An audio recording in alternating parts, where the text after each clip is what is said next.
Look at yourself, man. Look at yourself.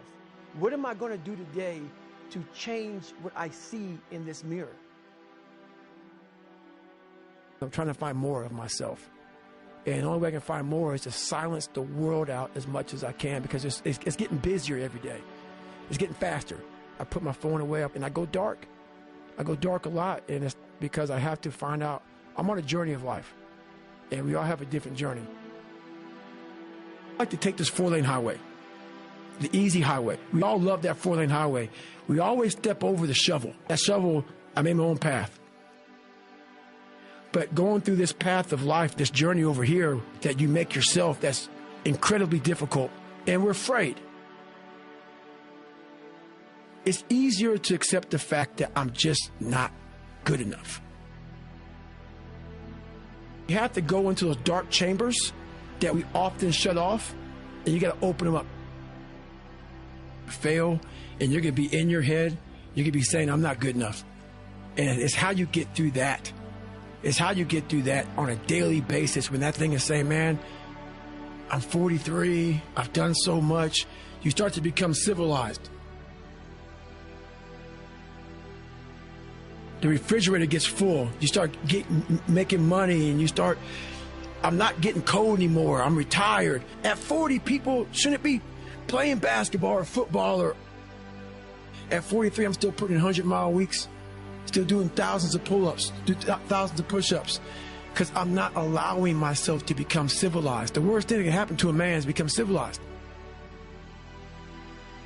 You want to be uncommon amongst uncommon people, period. You start putting yourself in situations that suck, you'll find yourself.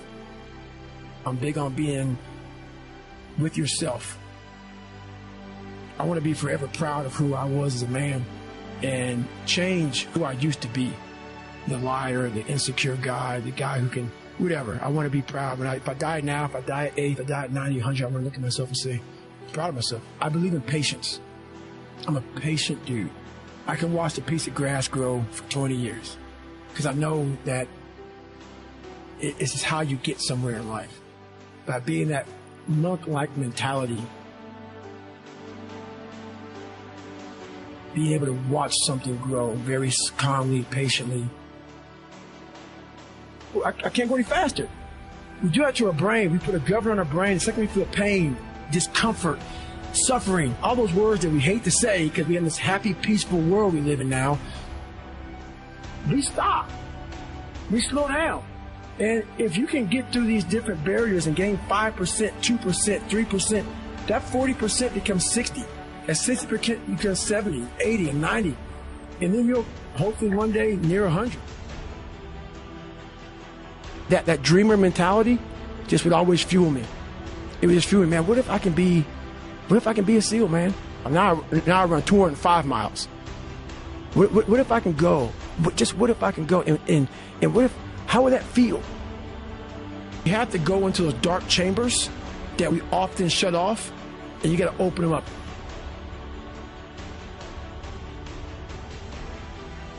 Be the hero of your own movie. If your life was a movie and it started now, forget about whatever financial disasters you've had, personal failures, relationship failures.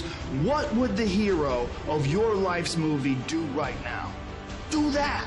Do those things. We define ourselves far too often by our past failures. We look at our past and we say, well, that's me. That's not you. You are this person right now. You're the person who's learned from those failures, and you can choose to be the hero of your own movie right now. Write down your goals. Write down things you want to improve. Write down things you won't tolerate from yourself. Write down things you've done in the past you never want to see yourself do again. And go forth from here as the hero of your own movie. Build momentum. Build confidence and momentum with each good decision that you make from here on out. You can do it. Anyone can do it. I found peace on the opposite end of finding myself. And no one really finds himself without going through trials, tribulations, suffering, accountability. And accountability is suffering. Being accountable every day for doing it right, for yourself, for the people next to you, It's miserable. It's hard. So, even the smallest details. Well, I'm going to just make an addition to the thinking part. Mind, brain, body. The most primitive organism on the planet are bacteria and cells like amoeba. An amoeba has all of the functions that you have. An amoeba has a respiration, digestion, nervous system, reproduction system. An amoeba even has an immune system. So single cells are like miniature people. And in the world of an amoeba, the amoeba has to live in the world. It has to read what's going on. Is this a good place to go? Is there food here, or is there something scary? So the amoeba doesn't bounce. It moves in the direction to give life. So it has to read the environment and adjust the biology. Cells created us. We were made by the intelligence of cells. Every one of us is made out of about 50 trillion cells. A human body is a community of cells. The community of cells create the nervous system. The nervous system is to read the big environment and then send the signals to the cells to tell them what to do. So the reality is, your cells do not see the real environment we're living in. They see your interpretation, your thought about that environment. Is this a safe environment? Then 50 trillion cells say, good, I'm very happy, I'm in a very safe environment. But if you have a picture of fear, then you're sending a signal to the cells to get ready for protection and get ready for fight or flight. So the function of the mind, brain, body in the other level than what Sadhviji has just said is, how do I coordinate the community of my cells? Should my cells be healthy? Should they be afraid? Should they be in love? Why? Because their expression is our expression. So if I send them messages of fear and concern, then they are like inside getting very nervous about what to do. And fear and love are the opposite behaviors in a cell. Love, open, take in the love and bring it in and grow. Love is a nutrient. Fear, shut down, close off, get in protection. And I say, well, you can't be in love and in fear at the same time, because love is open and fear is closed. So our mind, brain, body relationship, in addition to all the wonderful spiritual aspects that Sadhviji is talking about, has a mechanical role. What should my cells be doing? They cannot see what's going on, but they're going to have to move the community from here to there. And so they need to organize their behavior to make my behavior.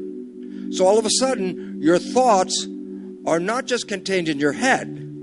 Your thoughts are changed by the brain into information that then goes to 50 trillion cells and tells them what's going on. And the problem in our world today is fear. Will I have enough? Will I have food? Will I have health care? Am I safe in my world? And I say, this closes the cells down, because fear means protect yourself. But you cannot live in a closed world. You have to take in nutrients. You have to take in love. You have to take in these things. And so the biggest problem on the planet today, 90% of health issues are not because there's anything physically wrong. It's because the signals that we are sending to the cells are not supporting growth, happiness, and health. And all of a sudden it says, oh my goodness, then the mind and the brain are profoundly important, because they determine everything below your head, what's going to happen. And when you live in the world of watching the news, being on the internet, reading a paper,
you.